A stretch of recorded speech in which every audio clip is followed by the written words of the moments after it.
투자자 여러분 안녕하십니까? 8월 20일 수요일 오후입니다. 코스피 시황 간단히 보도록 하겠습니다. 코스피 종합 일목균형 별봉 차트입니다. 빗금친 구름대 양온으로 돼서 올라왔습니다. 빨간색 기준선, 검정색 전환선 정별된 상태로 올라왔어요. 과거형입니다. 지금은 횡보 중입니다. 횡보 중이고 상당히 강한 조정이 나오고 있습니다. 하늘색 후행 스팬 보면 주가 캔들 밑으로 내려갔어요. 그리고 주가 캔들 보면 구름대 상단 쳤습니다. 이게 바닥이냐? 저는 바닥일 가능성도 있다고 생각합니다. 나중에 캔들 차트 보면서 한번 말씀드려 볼게요. RSI는 50 미만에서 내려와서 30까지 내려왔습니다. 그래서 여러 가지로 지표도 상당히 바닥권에 있다. 그런 생각이 드네요. 코스닥입니다. 코스닥 제가 어제 말씀드렸는데 구름대 하단까지 열어둬야 된다고 했는데 구름대 하단을 치진 않았네요. 구름대 하단을 아직은 치진 않았는데 코스닥이 사실 더 시장이 취약합니다. 그런 관계로 좀 어려움이 있고 어떻게 보면 쌍봉으로 떨어진 것 같은데 또 다르게 보면 그냥 A, B, C로 조정받은 거라고 말할 수도 있습니다. 하늘색 후행 스팬 주가 캔들 아래에 있으니까 만연한 하락세에 있습니다만 바닥이 가까워지지 않았나 그런 생각을 해봅니다. 물론 코스피가 반등을 해도 코스닥은 조금 더 하락할 여지는 있습니다. 그거는 과거에도 계속 그랬어요. 왜냐하면 지금은 코스닥이 사실상 상당히 취약한 상태예요. 정부 정책의 지지를 못 받고 있습니다. RSI 40 근처까지 내려와 있습니다. 나스닥입니다. 나스닥이 결국 상승세로 복귀 하나 했는데 결국은 상승세로 복귀를 못하고 전환선을 깼습니다. 전환선을 깼는데 이게 그렇다고 해서 하락장이냐 그건 아니고요. 전환선을 깼으니까 좀 더 지켜봐야죠. 이게 기준선까지 깰지 지켜봐야 되는데 만약에 기준선까지 깬다 그러면 이거는 조금 어려운 장세가 기다리고 있다 이렇게 보는 게 맞을 것 같아요. RSI 데드크로스 나면서 50 아직 50 위에 있습니다. 50 위에 있으니까 괜찮은데 조금 더 하루 이틀 더 지켜봐야 되는데 이벤트가 있어요. 이벤트가 있는데 그런 이벤트 때문에 그런 행동을 합니다. 국고채 10년물 가격을 보겠습니다. 가격이 보니까 쌍바닥은 찍었어요. 쌍바닥 찍었는데 반등을 못하고 반등하다가 꼬꾸라졌거든요. 그거는 미국의 그런 여러 가지 물가 때문에 미국이 금리를 못 내린다 이런 게 조금 있는 것 같아요. 그러다 보니까 미국이 금리 못 내리면 한국은행도 금리 내리기 힘듭니다. 금리 내리고 싶어도 못 내립니다. 그런 측면에서 조금 움직임이 더딘가 아닌가 싶습니다. RSI도 50 밑으로 내려와 버렸으니까 하락세에 들어섰다고 봐야 돼요. 원달러 환율입니다. 원달러 환율이 오늘 코스피가 아래꼬리 달고 반등했음에도 반등은 못했죠. 오늘 코스피 폭락장을 빌미로 사실 이게 제가 금권놨는데 금권대를 돌파를 시켜버렸네요. 이건 상당히 좋지 않은 흐름인데 하늘색 후행 스팬 보니까 이게 결국 고점을 돌파해서 상승 삼각형 만들고 올라가는 모습인데 구름대도 돌파해 버렸거든요. 그럼 상승 모양을 갖췄는데 RSI도 50에서 올라가는 게 썩 좋지는 않는데 계속 보겠습니다. 어쨌든 환율이 모양이 좋지 않다. 이게 결론이네요. 유가입니다. 유가는 65달러 및 61달러 근처에서 머물고 있습니다. RSI 과매도권에 있으니까 반등을 하겠지만 큰 문제는 없다. 그렇게 생각이 듭니다. 그러면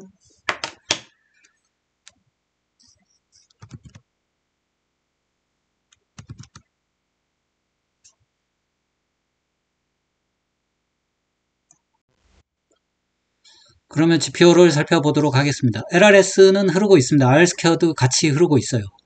이게 반등을 해야 되는데 이제는 거의 반등을 못하고 흐르고 있고 RSI도 거의 30 근처까지 내려왔어요. 침체 거의 과매도권까지 내려왔고 RSI도 MACD 오실레이터 음이 잘하고 있죠. 그래서 아직 지표가 바닥이다 이거를 나타내고 있지는 않습니다만 오늘 캔들의 모양을 보면 바닥이 아닌가 그렇게 생각합니다. 저는 이번 바닥을 61선 근처라고 생각했는데 어제 제가 여기 그렇죠. 3060과 3100 요 사이쯤 될 거라고 했는데 또 그 사이에 딱 들어왔어요. 들어와가지고 반등을 했는데 이게 뭐 다시 일이 내려올까? 그렇게 되면 너무 주식이 쉬워지잖아요. 그러면 사람들이 여기서 주워다 볼 시간도 있고 그럴 텐데 오늘 어떻게 보면 투매가 나왔거든요. 1차 투매인데 투매가 나와서 이게 바닥이 아닌가 조심스럽게 좀 생각을 해봅니다. 어쨌든 지표상으로는 아직은 하락세입니다.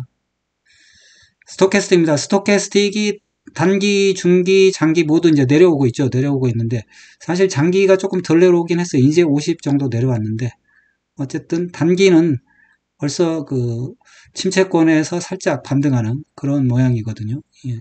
그래서 반등권에 들어서지 않았을까 뭐 그렇게 생각을 해봅니다. 수급 한번 살펴볼게요. 외국인이 팔아가지고 바닥 만들었고 그 다음에 사서 올렸거든요. 올린 다음에 6월 말에 팔았잖아요. 팔아서 사실 이때부터 거의 조정이에요.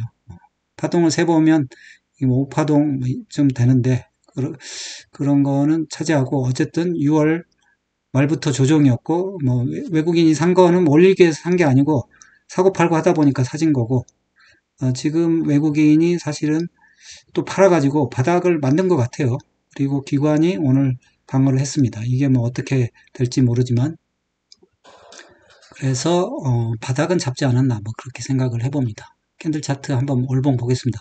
캔들 차트 월봉인데 일단은 월봉 자체가 지난달에 월봉 안에 들어와 있습니다. 이거 하락 잉태형인데 뭐 하락하지는 않겠죠. 뭐 지금 사실 국내에서 정부에서 밀어준다는데 그럴 리는 만무하다고 생각합니다. 어쨌든 모양은 좋지 않습니다. 캔들 차트 주봉 보겠습니다. 주봉 보니까 이거 뭐 완전히 5주선 깼고 그 다음에 10주선까지 위협을 했거든요. 10주선 근처에서 지금 반등을 해야 되는데 아래 꼬리는 달았거든요. 어쨌든 모양은 안 좋아요. 모양은 안 좋고 그렇지만 팬데믹 때 한번 볼까요? 팬데믹 때 보면은 이게 10주선이 아니고 20주선에서 반등을 했는데 그때랑은 지금은 또 상황이 다르고 사실 조정도 되게 이게 조정 받은 지가 6월 말부터 치면 벌써 여기서부터 쳐야 되니까 6월 말부터 1, 2, 3, 4, 5, 6, 7, 8주 정도 됐거든요. 9주 정도 됐는데 이때도 사실 이때는 조금 더 깁니다. 10주 정도 되는데 좀 짧긴 짧아요. 지금 이번에 팬데믹 때보다 아직은 2주 정도 더 조정을 받아야 되는데 8월 달까지 꽉 채워야 되는데 근데 여기서 반등을 안 하면 큰일이죠. 어쨌든 저는 여기서 반등을 해야 된다고 생각합니다. 이게 만약에 대세 상승장이라면 여기서 올라서야 돼요. 안 그러면은 좀 대세 상승장이란 말이 무색합니다. 그리고 내일이 어떻게 보면 8월 21일 그거죠. 양도소득세가 아니죠. 대주주 양도세 기준 확정일인데 차관에 의해서 확정할 텐데 그게 내일이 디데이가 맞겠죠. 제가 뭐 외부로 서치한 건데 맞을 것 같고 그걸 앞두고 이 이벤트는 마무리되지 않았을까 뭐 이렇게 곰곰이 생각해 봅니다. 조용히. 그리고 오늘 보니까 거래 붙으면서 사실 아랫골이 달면서 말아 올렸거든요. 그리고 지금 저희 장세는 미국이나 뭐 사실은 글로벌 장세에 영향을 안 받아요. 글로벌 장세에 영향 받았으면 지금까지 올라가다 떨어져야 되는데 지금까지 영향을 안 받고 있는 걸 보면 내일 이벤트가 코스피한테는 어떤 중요한 기점이 아닌가 싶고 그거를 오늘 말아올린 거 아닌가 그렇게 생각을 합니다. 그래서 오늘이 단기 바닥이다. 일단 바닥이다. 단기 바닥이 아니고 어떻게 보면 새로운 상승 파동을 위한 바닥이 아닐까 조심스럽게 그렇게 생각을 해봅니다. 그러면 종목들을 한번 살펴보겠습니다. 삼성전자입니다. 삼성전자가 죽은 줄 알았더니 살아있습니다. 살아있고 RSI는 좀 내려왔지만 오늘 좀 살아있네요. SK하이닉스는 사실상 조금 기준선 맞고 튕겨져 내려왔어요. 내려왔지만 이게 저점을 깬 건 아니고 어쨌든 SK하이닉스 좀 하락을 했습니다. 오늘. 현대차 기아는 올라온 게 없어서 버텼고요. 그 다음에 KB금융 금융주도 버텼어요. 더 이상 하락 안 하고 KB금융, 신한지주 버텼고 그 다음에 보험주들도 버텼습니다. 어제 양봉 만든 거 버텼고 삼성생명도 버텼습니다. 그래서 미래에셋 증권주는 조금 약하네요. 삼성증권 좀 약하지만, 금융주, KB금융하고 뭐 보험, 그러니까 은행하고 보험은 버텼습니다. 삼성물산도 뭐 그렇게 빠진 건 아니에요. 어쨌든 오늘 사실 전체적으로는 그렇게 많이 빠진 장이 아니다 보니까 아래 꼬리 달고 많이 올라왔습니다. 한국전력도 뭐 거의 죽다 살아난 것 같은데요. HD 한국조선해양, 삼성중공업 또 아래 꼬리 달고 일단은 다 말아 올려놨습니다. 크래프톤이 바닥을 친 것 같네요. 쌍바닥이네요. 크래프톤은 그 와중에 바닥을 친 것 같습니다. 삼성바이오로직스, 옆으로 행보, 셀트리온, 카카오도 잘 버티고 있습니다. 카카오 잘 버티고 있는데 네이버는 카카오랑 좀 반대예요. 하락세 계속 유지하고 있고 삼성 SDI, LG 에너지 솔루션 얘네들도 버티고 있는데 장세가 바뀌면 이것들이 지금 버티고 있는 게 이런 2차 전지가 가진 못할 것 같은데 제 개인적인 견해로는 그렇습니다. 다시 가게 되면 상법 개정 관련주들이 다시 가야 되지 않을까 싶은데 건설주들은 계속 하락세 이어갔네요.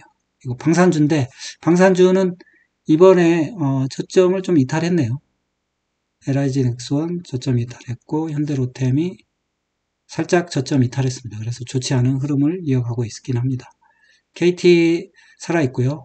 KT는 다시 한번 반등세 이어갔고 SK텔레콤은 행보세 그대로입니다. 그래서 아주 뭐 장이 찌그러지거나 그러진 않았어요. 오늘 뭐 공포 분위기에 비해서는 고퍼스가 사실 근데 고퍼스가 좀 많이 살아났네요. RSI가 60까지 올라오면서 고퍼스가 좀 살아났고 윗골이 달았지만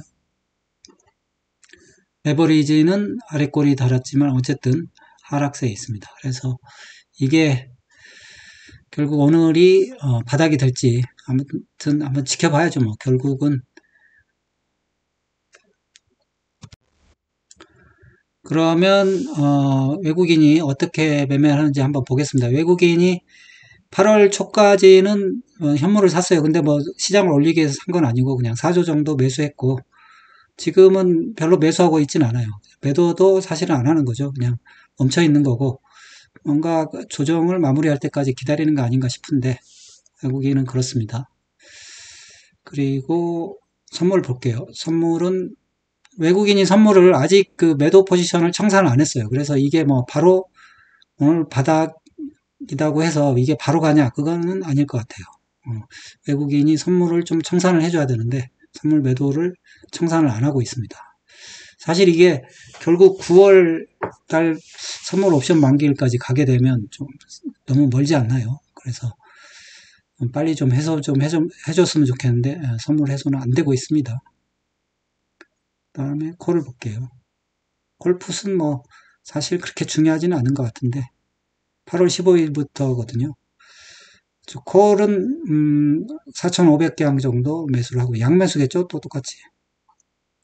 풋은 오늘 엄청 매수했네요. 그래서 24,000개 풋을 좀 많이 매수해서 외국인은 하방을 좀 보고 있는데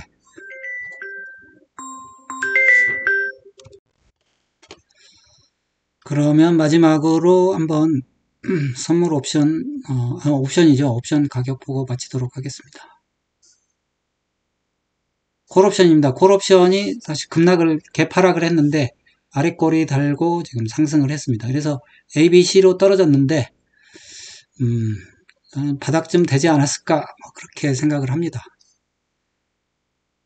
그리고 풋은 풋은 이평선 위로 올라섰긴 했는데 글쎄요 이게 그렇게 상승을 하게 되면 뭐 큰일인데 어쨌든 윗골이 달고 사실은 음봉으로 또 마감을 했거든요. 결국은 또 내일 지켜봐야 되는데 어쨌든 내일 이벤트 데이고 뭐 하니까 결국은 그걸로 해서 조정이 마무리 되는 건 아닌가 뭐 이렇게 생각을 해보면서 마치도록 하겠습니다.